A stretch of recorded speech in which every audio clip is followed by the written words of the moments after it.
Good morning प्यारे बच्चों, कैसे हैं आप सभी। आज है 12 फरवरी 2021 और आज हम करने वाले हैं वर्कशीट नंबर 168 यानी 168। आज की जो हमारी वर्कशीट है ये रिलेटेड है क्लास 4 से और सब्जेक्ट है हमारा मैथ। चलिए शुरू करते हैं। आज हम इस वर्कशीट के अंदर सीखेंगे खेत और बाड़ के बारे में। Find and compare the perimeter length of boundary of simple geometrical shapes, यानी कि जो धरती पर जो शेप्स हैं उनके हिसाब से हम पेरीमीटर और उनको कंपेयर करना आज इसमें सीखेंगे। लेंथ ऑफ बाउंड्री यानी बाउंड्री की लेंथ को। चलिए शुरू करते हैं।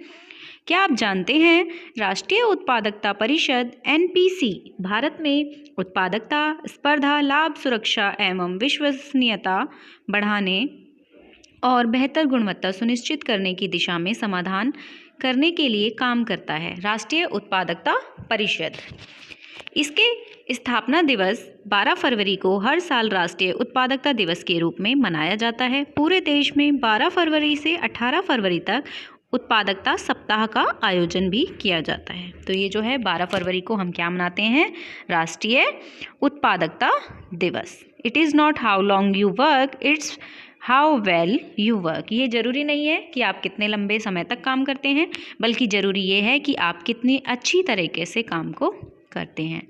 राष्ट्रीय उत्पादकता दिवस 12 फरवरी को मनाया जाता है और 12 फरवरी से 18 फरवरी तक उत्पादकता सप्ताह का आयोजन किया जाता है। आगे देखते हैं, खेत और बाड़।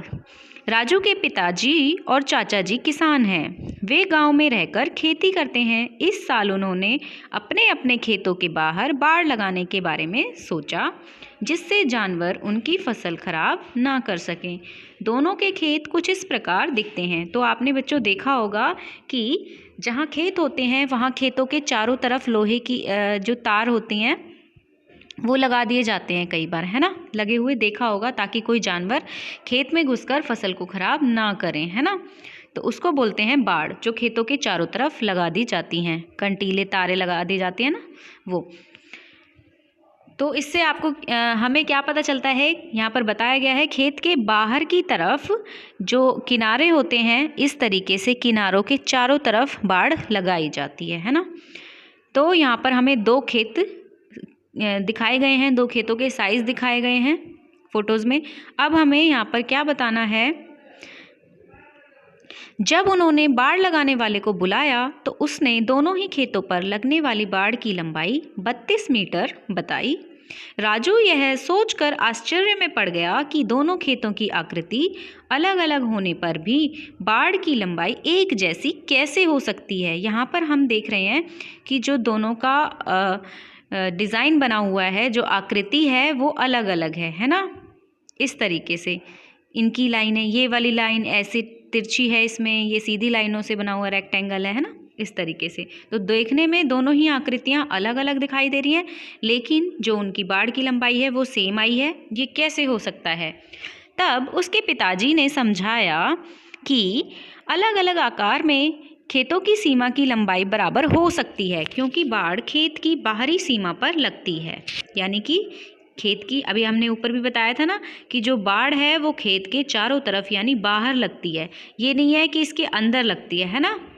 तो इसका एरिया तो ये है ना, अंदर का जो हिस्सा है, लेकिन हम यहाँ पर अंदर वाला हिस्सा नहीं देख रहे हैं, हम इसके चारों तरफ की बाउंड्री देख रहे हैं। इसके चारों तरफ जो बाउंड्री है इसकी भी और इसकी भी, हम इस बाउंड्री को यहाँ पर देख रहे हैं, है ना।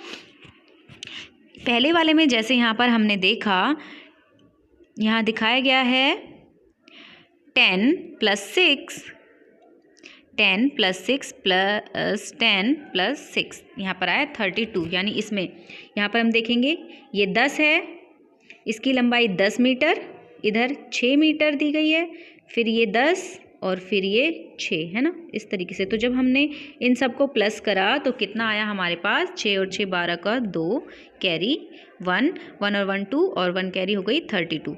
तो यहाँ पर हो गया 32 मीटर। इसी तरीके से जब हमने इसकी बाउंड्रीज़ को ऐड किया, यहाँ पर कितना है 8 7 और यहाँ पर 10 और फिर 7, जब हमने इनको ऐड किया तो कितना आया, ये आ जाएगा 7 और 7 14 और 8 कितने आ गए 22, तो यहाँ पर आ जाएगा 2 कैरी 2, 22 आया था ना, तो 2 यहाँ पर 22 का 2 और 2 कैरी 2 और ये 1 जब प्लस करेंगे तो 32। इस तरीके से हमने जब इन दोनों ही खेतों की बाउंड्रीज़ को ऐड किया तो दोनों की बाउंड्री कितनी आई 32, यानी दोनों की चार दीवारी सेम आई है, इसकी लंबाई सेम है, दोनों खेतों की बाहरी सीमा की लंबाई बराबर है। अगले दिन राजू खेतों में घूमने निकला। उसने सोचा कि वह उस खेत में घूमेगा जिसकी सीमा की लंबाई सबसे कम होगी।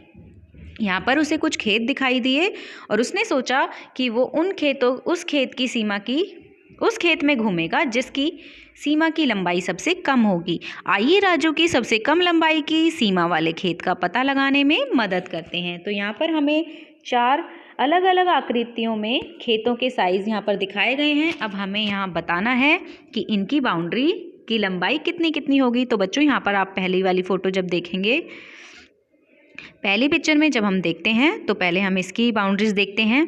पहले वाली लेंथ कितनी है 16 मीटर, आगे फिर 25 मीटर ये वाली, और ये है 9 मीटर। तो हमें इनको प्लस करके देखना है कि कितना आता है। 9 और 5 जब ऐड करते हैं तो कितना आता है 14 और 6 कितने होते हैं 20, है ना। 20 का 0 कैरी 2 2 4 और 1 5, तो ये कितना आ गया 50 मीटर। यहाँ पर जो इसकी बाउंड्री है वो कितनी आ जाएगी, पहली वाली फ़ोटोज़ में बाउंड्री हमारी आ जाएगी 50 मीटर।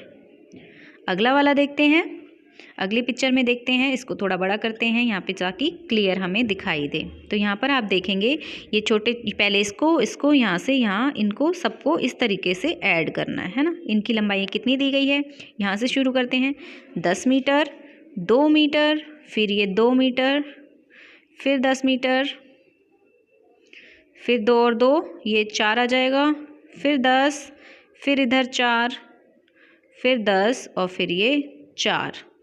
तो इस तरीके से आप सभी को ऐड कर लेंगे। पहले हम 10 ऐड कर लेते हैं एक साथ, 10 20 30 40, है ना। ये कितने हो गए, पहले हम 10 को ऐड कर लेते हैं यहाँ पर, तो ये कितने हो गए 40, और ये जो 2 बीच में दी गए हैं ये 4, ये भी 4, ये 4 और ये 4, कितने हो गए 4 4 8 12 16, ये हो गए हमारे पास 56। तो इस वाले खेत की बाउंड्री जो आएगी वो कितनी आएगी 56 मीटर, 56 मीटर। इसी तरीके से अगले 2 जो खेतों की लंबाई हमें दी गई हैं, लंबाई चौड़ाई, उनके हिसाब से आप इनकी बाउंड्रीज़ निकालेंगे। ये 2 सवाल आप सभी को खुद से करके देखने हैं कि इनकी कितनी मीटर बाउंड्रीज़ आती है और इसमें कितनी लंबी बाड़ लगाई जाएगी खेतों के चारों तरफ। अब आपको यहाँ पर अगले क्वेश्चन में यहाँ पर एक फिलअप्स दिया गया है, इसमें बताना है खेत नंबर डैश की सीमा की लंबाई सबसे कम है। जिनको भी ऐड करने के बाद सबसे कम मीटर की लंबाई आएगी वो हमें बताना है कि सबसे कम किस खेत नंबर की आई है। ये 1 2 3 और 4, इन चारों में से सबसे कम किसकी आती है वो आप यहाँ पर लिख देंगे। ठीक है बच्चों, साथ ही इस वर्कशीट के साथ साथ आपको अपनी मैथ की वर्कबुक में पेज नंबर 152 और 153 ये भी आपको इसमें करने हैं। ये जो पेज नंबर हमें दिए गए हैं उसमें भी बाउंड्रीज से रिलेटेड ही हमारे क्वेश्चंस हैं जिनको हमें सॉल्व करना है। ठीक है बच्चों, तो ये है आपकी आज की वर्कशीट। अब है अभिभावकों के लिए सुझाव। फसल उगाने के लिए किसानों द्वारा की गई कड़ी मेहनत के बारे में बच्चों के साथ चर्चा करें। उन्हें उन विभिन्न तरीकों के बारे में भी बताएं जिनसे भोजन को बर्बाद होने से बचाया जा सके। तो बच्चों आपने ये भी आज बात करनी है, डिस्कशन करना है पेरेंट्स के साथ कि जो किसान है वो कितनी मेहनत से अपनी खेतों में फसल उगाता है, और जब हम खाना खाते हैं तो हम कई बार भोजन को बर्बाद कर देते हैं। तो उसमें कितनी मेहनत लगी है उस भोजन को उगाने में, पैदा करने में। इसी के बारे में आज हमें अवेयरनेस पर चर्चा करनी है। तो बच्चों ये है आज की आपकी वर्कशीट। सभी बच्चे इसे अपने व्हाट्सएप ग्रुप में कंप्लीट करके सेंड करिए, और अगर अभी भी आपको इसमें कोई प्रॉब्लम होती है तो आप यहाँ पर जो भी डाउट हैं आपके वो आप यहाँ पर पूछ सकते हैं। ठीक है बच्चों, थैंक यू।